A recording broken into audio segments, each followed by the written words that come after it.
Hey, so this is a tutorial on how to make a cactus in Blender. If you look at the bottom left hand corner of your screen, you'll see a little icon on Blender.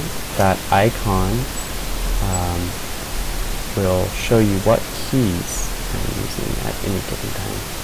So first, to start off, we're going to delete this square because cactuses don't look square, so there's no sense in having it.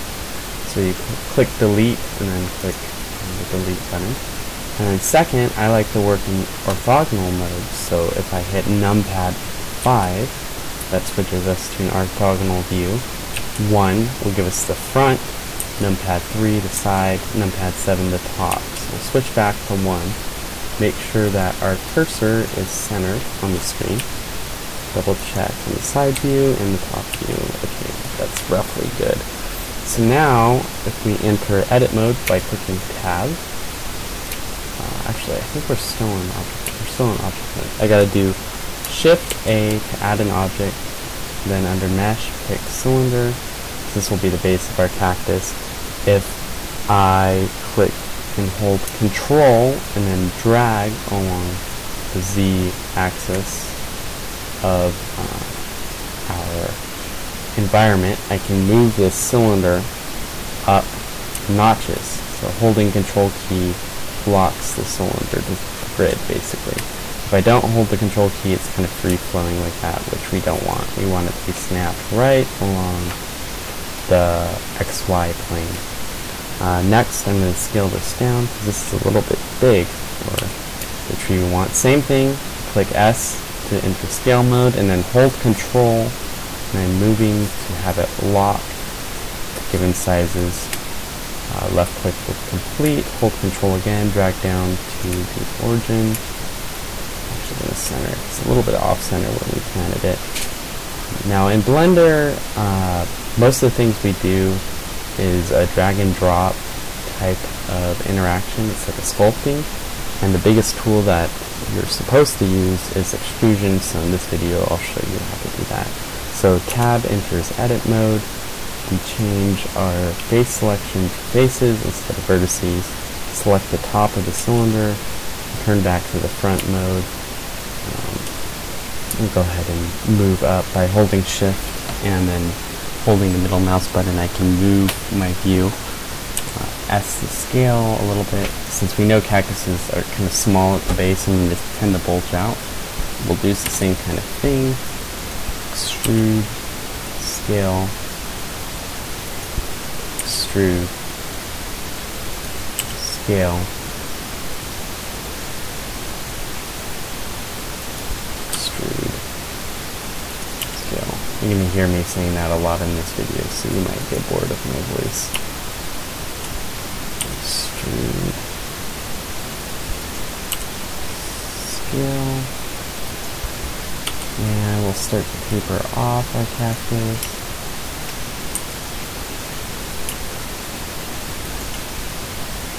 Scale it down. Extrude. Scale it even a little bit more this time. Moving it down. Extrude. Oop. Cut. Extrude.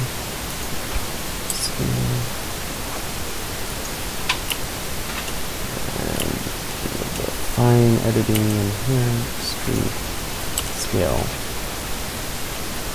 push it way down and drop it. Just like that, and that will give us the rounded top to our cactus. And this is a pretty solid cactus base. It's got the typical water bulge that you would expect to see. Next, we're going to add an arm to our cactus. So you're going to want to place your cursor on the side where you want the arm to be placed. I'm going to place it right here because I want it to be kind of in the middle. I'm going to rotate to my side view and make sure that my cursor is still centered. Then I'm going to do Shift A, and you'll see the menu is simplified. It has less choices. That's because we're working in edit mode. I'm going to add a cylinder. I'm going to zoom in. I'm going to rotate, hold the control key to lock it to specific rotation angles. Then I'm going to scale it down and move it in. so. Double check that everything's looking good. It's important that when we move it in, we make sure that this edge on the left side of the cylinder is not showing outside of the cactus body. We want that to be on the inside. We don't really care that we're using those extra polygons in there because we're assuming that our user is not going to be looking within our cactus. But if you were to do a really good job of this, you would manually connect the vertices with the vertices of the cactus body. So anyways, to continue making our arm, we just do the same kind of technique where we select the edge, extrude, bring it out, and change to this view. And then we'll do R to rotate.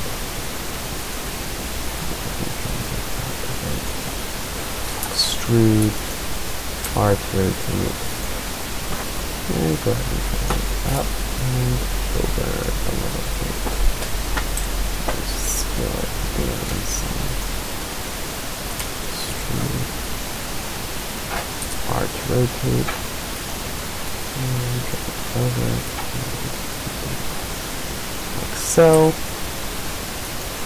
and I'm going to finish off our cactus arm by smoothing it out just like we did for the cactus head.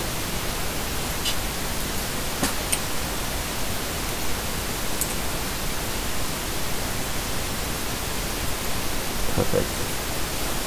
So the next thing that I'm going to show you is a little trick. We're going to highlight one surface of the cactus arm, and we're going to click L twice.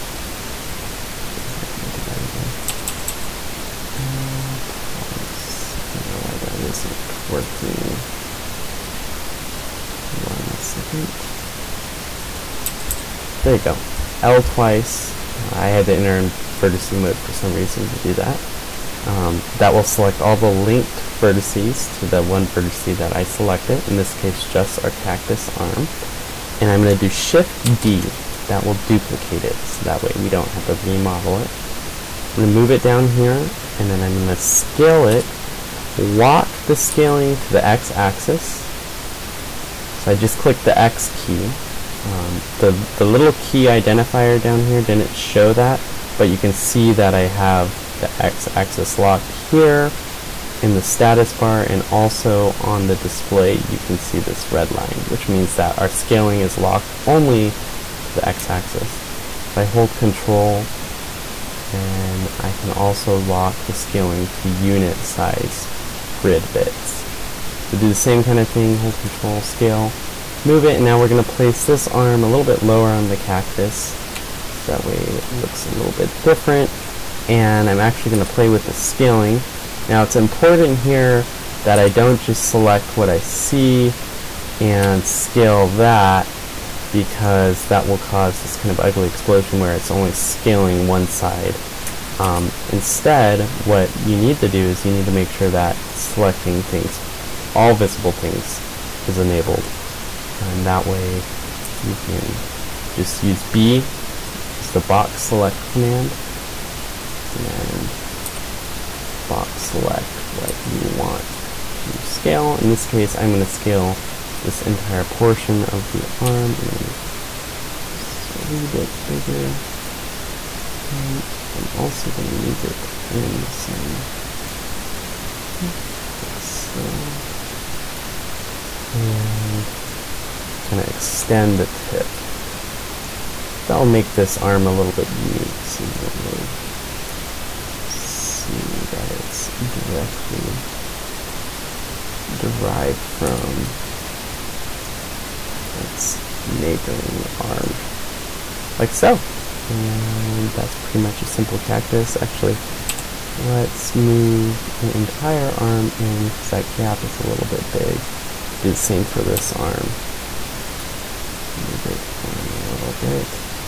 Return our view to normal, and then revert back to traditional projection, like so. And there you go. That's your cactus geometry. In the next video, I'll cover skinning the cactus.